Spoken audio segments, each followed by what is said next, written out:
مسلمانوں، تم کو اللہ کے رسول کی پیروی کرنی بہتر ہے، یعنی ہر اس شخص کو جسے اللہ سے ملنے اور روز قیامت کے آنے کی امید ہو اور وہ اللہ کا ذکر کثرت سے کرتا ہو۔ اور جب مومنوں نے کافروں کے لشکر کو دیکھا تو کہنے لگے، یہ وہی ہے جس کا اللہ اور اس کے پیغمبر نے ہم سے وعدہ کیا تھا، اور اللہ اور اس کے پیغمبر نے سچ کہا تھا، اور اس سے ان کا ایمان اور اطاعت اور زیادہ ہو گئی۔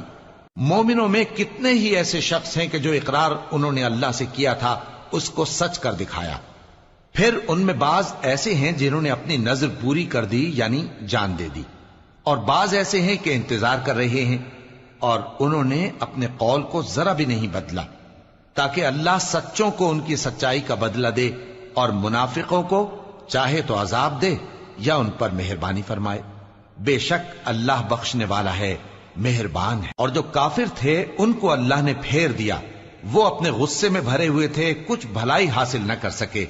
اور اللہ مومنوں کے لیے لڑائی میں کافی ہو گیا، اور اللہ زور آور ہے، غالب ہے۔ اور اس نے اہل کتاب میں سے جن لوگوں نے ان کی یعنی مکے والوں کی مدد کی تھی ان کو ان کے قلعوں سے اتار دیا اور ان کے دلوں میں دہشت ڈال دی، تو بعض کو تم قتل کر دیتے تھے اور بعض کو قید کر لیتے تھے، اور ان کی زمین اور ان کے گھروں اور ان کے مال کا اور اس زمین کا جس میں تم نے پاؤں بھی نہیں رکھا تھا اس نے تم کو وارث بنا دیا، اور اللہ ہر چیز پر قدرت رکھتا ہے۔